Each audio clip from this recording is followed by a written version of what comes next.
82 years old, nagtatrabaho pa rin. Pagod siya, kawawa naman, no? Itong week na to, in 5 days, 4 times kami pumunta sa hospital. Marami siyang mga sakit ngayon.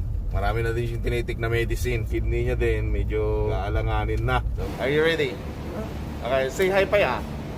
No. Yo! What's up sa inyong mga tikoy?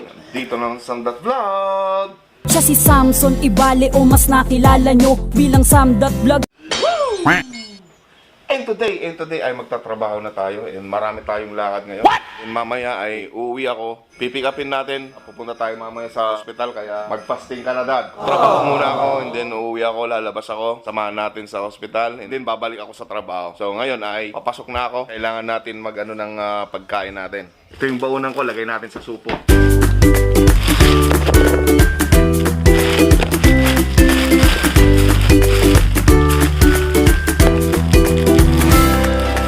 So yan, ready to go. Ganyan lang, ready to go. Let's go. Pasok na tayo. Ganyan ang buhay abroad. So yun na mga tikoy at nandito na tayo sa trabaho. Mamaya ulit. Bye-bye. Woo! 2 hours later.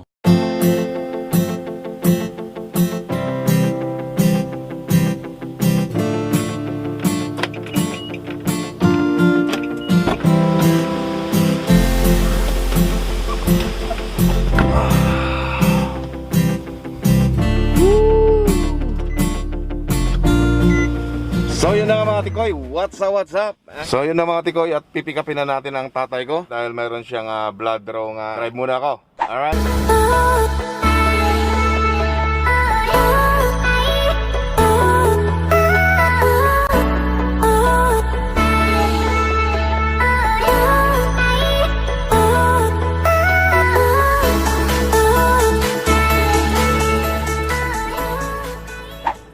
So yun na nga mga tikoy at nandito na tayo sa bahay at nandito na yung aking dad nasa likod Dad, saan ka pupunta?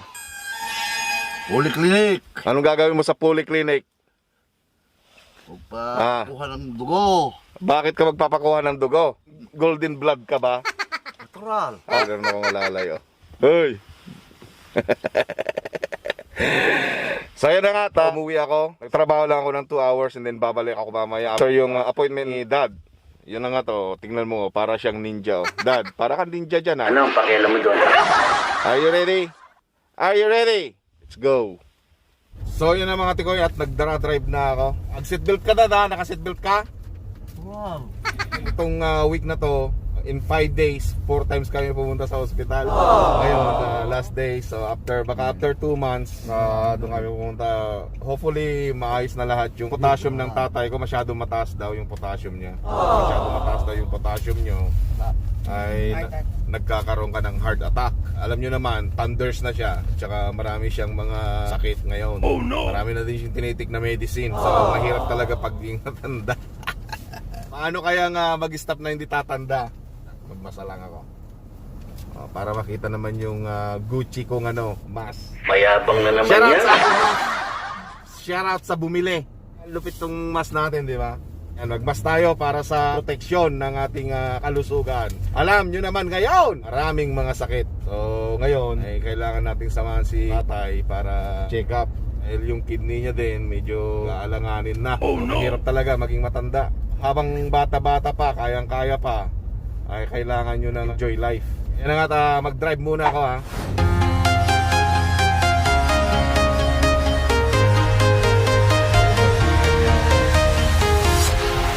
Walking alone, the streets are empty.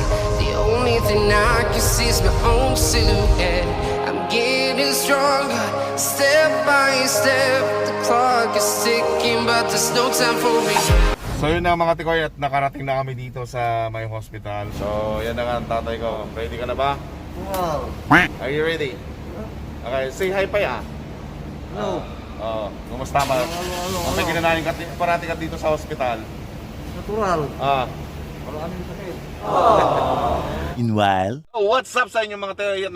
Tapos na naman yung appointment ni Tatang. Para siyang ninja Ihatid ko na sila sa bahay. And ako naman ay babalik na naman ulit sa trabaho. So ganyan talaga, sacrifice lang tayo Buti nga okay lang sa trabaho ko na nakakalabas ako kung may mga gagawin ako. Kaya yung mga tatay ko at nanay ko, sobra na silang tanda. Kaya lalo na yung tatay ko, madalas siya sa hospital, mga appointment.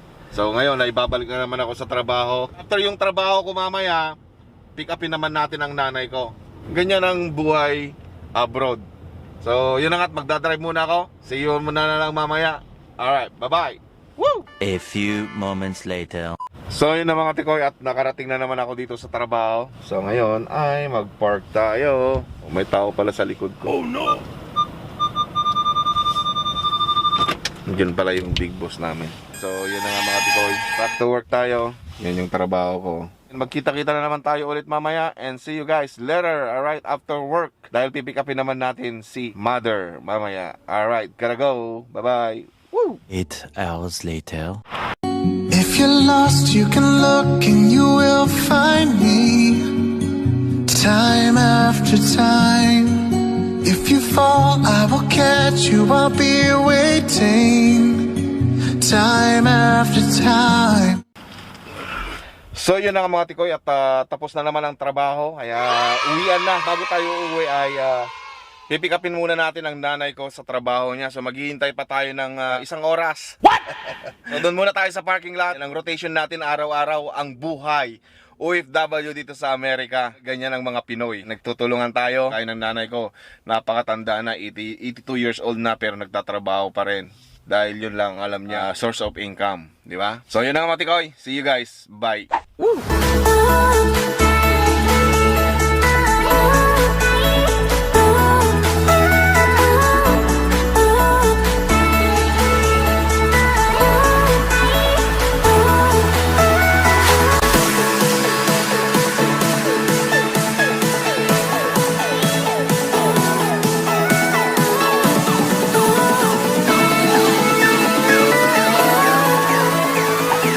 Go. So, yun na nga mga tikoy, dito na tayo sa parking lot at hihintay na lang tayo. So, see you guys. Meanwhile, Dito na si Mother. Ayan na nga at pauwi na, inaantok na mga kababayan. Ang ating prinsesa na 82 years old, nagtatrabaho pa rin at gusto niya daw yumaman na maging bilyonaryo. Kumita ka mo ta, hi ka mo ta, ma'am. Awanan, mauray mo ba yun? Pagod na siya. Ayan, naghintay ako ng mahigit 1 oras. Napagod siya, kawawa naman, oh. Ginawa mo sa trabaho mo. Nagpati nga road, 60 nga supo. Wow! Ang dami, ah. Nalpas ko. Punay tayo na mga ni Jai. Kung nag-good morning ka, di pa gune. Diyan. Mga anak nag-good morning. Nag-good morning ka ni Daso. Pwede nag-uni inang. Turn right. May nagpapansin kayo, di na kayo nangarap pampansinan na, eh. Ito ti Amerikano nga kasta, nga papansin ti Pilipino. Ito na ako. Napauwi na kami. Alright, bye-bye! Woo!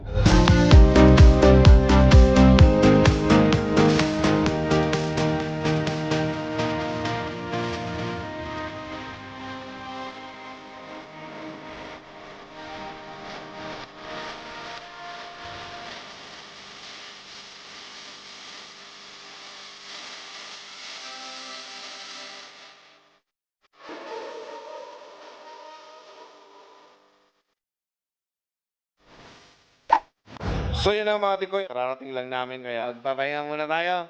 Kaya maraming salamat sa pagsubaybay nyo ang ginawa ko for the whole day, whole night. Yung pagsundo natin, pagtrabaho natin, pagsama natin kay tatay ko sa kanyang mga appointment, pagsundo natin kay nanay after work. And then ngayon nakauwi na, yan na yung buong araw natin na ginagawa, routine araw-araw. Kaya ayan na nga, maraming salamat. Please don't forget to subscribe. Kalimbangin mo na rin ang ating notification bell para ikaw ang unang-unang makakapanood ng aking mga kalokohan. Woo! Gotta go! Bye-bye!